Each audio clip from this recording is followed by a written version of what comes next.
अभी इधर भारत देश में बाबा सिद्दीकी की मौत के बाद लॉरेंस बिश्नोई को लेकर मामला शांत होता है कि नहीं। उधर इसी बीच कनाडा की सरकार ने लॉरेंस बिश्नोई को लेकर बहुत बड़ा खुलासा कर दिया है।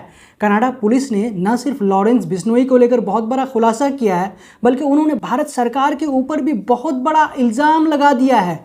कनाडा पुलिस ने आरोप लगाते हुए कहा कि भारत सरकार के एजेंट्स लॉरेंस बिश्नोई के गैंग के साथ मिलकर कनाडा में आतंक मचा रहा है। इंडिया के रॉ एजेंट्स लॉरेंस बिश्नोई के गैंग का सहारा लेकर खालिस्तानियों को ख़त्म करना चाहता है। उनके मदद से खासकर वो खालिस्तानियों को टारगेट कर रहा है। उन्होंने ये भी आरोप लगाया कि 2023 में जिस खालिस्तानी आतंकी हरदीप सिंह निज्जर की हत्या की गई, उसमें भारत के हाई कमिश्नर संजय कुमार वर्मा और अन्य इंडियन डिप्लोमेट्स भी शामिल थे। हालांकि भारत सरकार ने इस बात को नकार दिया है, लेकिन कनाडा की सरकार और कनाडा के पुलिस लगातार ये आरोप लगाते जा रहे हैं कि लॉरेंस बिश्नोई गैंग के साथ मिलकर भारतीय एजेंट्स काम कर रहे हैं। इसी खबर को लेकर न्यूज़ 18 ने अपने अखबार में छापा है कि कनाडा की royal Canadian mounted police RCMP की असिस्टेंट कमिश्नर ब्रिगिट ग्वाविन ने कहा कि यह भारत दक्षिण एशिया समुदाय को निशाना बना रहा है, लेकिन वो विशेष रूप से कनाडा में खालिस्तान समर्थक तत्वों को निशाना बना रहे हैं। हमने RCMP के नज़रिए से जो देखा है वो है कि वो संगठित अपराध तत्वों का इस्तेमाल करते हैं। ख़ास तौर पर एक संगठित अपराध गिरोह बिश्नोई गैंग ने सार्वजनिक रूप से इसकी जिम्मेदारी ली है। हमारा मानना है कि ये गैंग भारत सरकार के एजेंट से जुड़ा हुआ है। जैसा कि दोस्तों आपको पता है कि भारत सरकार इसी मामले को लेकर के एक दिन पहले भारत सरकार और कनाडा सरकार में बहुत ज़्यादा बहस हो गई।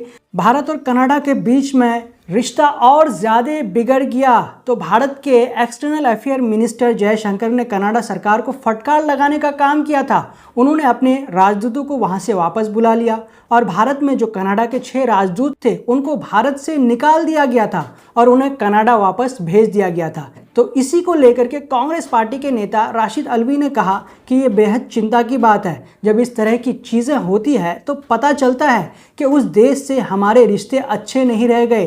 पहले ऐसा कुछ नहीं होता था, ये सब भाजपा सरकार में शुरू हुआ है। वहीं पर अब फिर से कनाडा के प्रधानमंत्री जस्टिन ट्रूडो ने भी बहुत बड़ा बयान दे दिया है। उन्होंने यही चीज़ कहा कि सदियों से कनाडा और भारत के बीच में अच्छा रिश्ता रहा है, लेकिन ऐसा पहली बार हो रहा है जहां पर भारत और कनाडा के बीच रिश्ते बिगड़ते हुए नजर आ रहे हैं। दोनों के बीच में दरारें बढ़ रही हैं। ट्रूडो का कहना है कि सुरक्षा अधिकारियों ने भारतीय पक्ष के साथ बार बार काम करने की कोशिश की, लेकिन उन्होंने मना कर दिया। साथ ही उन्होंने कहा कि भारत ने ये सोचकर गलती कर दी कि कनाडा के नागरिकों के खिलाफ आपराधिक गतिविधि कर सकते हैं। तो दोस्तों हाल में ही जो कनाडा के प्रधानमंत्री है उन्होंने और क्या क्या बयान दिया उसको लेकर के लाइव हिंदुस्तान ने अपने अखबार में लिखा है। वो लिखते हैं कि कनाडा के प्रधानमंत्री जस्टिन ट्रूडो ने कहा कि आप में से कई लोग नाराज़, परेशान और भयभीत हैं। मैं समझता हूं ऐसा नहीं होना चाहिए। कनाडा भारत का लोगों के बीच आपसी संबंधों, व्यापार और कारोबार में निहित एक लंबा इतिहास है, लेकिन हम अभी जो देख रहे हैं उसे सहन नहीं कर सकते। कनाडा भारत की संप्रभुता और क्षेत्रीय अखंडता का पूरा सम्मान करता है और हम उम्मीद करते हैं कि भारत सरकार भी कनाडा के लिए ऐसा ही करेगी। प्रधानमंत्री के तौर पर ये मेरी जिम्मेदारी है कि मैं उन लोगों को आश्वस्त करूं जो महसूस कर रहे हैं कि सुरक्षा के साथ समझौता किया गया है, लेकिन सबसे महत्वपूर्ण बात यह है कि कार्रवाई करना मेरी जिम्मेदारी है। इनके अलावा जस्टिन ट्रूडो ने जो ब्रिटेन के जो प्रधानमंत्री है उनसे भी वो बात की और अपने लोगों की सुरक्षा करने की उन्होंने बात कही। तो ये बातें वो बयान वो दे रहे हैं और साथ में अलग अलग प्रधानमंत्री से वो बात कर रहे हैं। इनके अलावा जो कनाडा में सिख के जो नेता हैं, जो कनाडा के न्यू डेमोक्रेटिक पार्टी के नेता हैं जिनका नाम जगमीत सिंह है, उन्होंने कनाडा के जो प्रधानमंत्री का बयान है उसका उन्होंने पूरा समर्थन किया है और उनके उन बयानों को सही ठहराया है। वो कहते हैं कि जो सिख समुदाय कनाडा में रहते हैं उनके अंदर सच में डर का माहौल पैदा हो गया, वो डरे डरे से यहाँ पे रह रहे हैं। और इनके अलावा उन्होंने एक बहुत बड़ी मांग कर दी है कि RSS को उन्होंने बैन लगाने की मांग की है। इनके साथ साथ सिख के बारे में कहा कि सिख यहाँ पे डरे हुए हैं, तो इनके साथ साथ उन्होंने आरएसएस पर बैन लगाने की मांग कर दी है। तो दोस्तों ये वो खबरें हैं जो लगातार बाबा सिद्दीकी की मौत के बाद, जब से लॉरेंस बिश्नोई का नाम उसमें शामिल हुआ है, तो तब से उसके बाद से फिर ये खबर निकल कर के आई।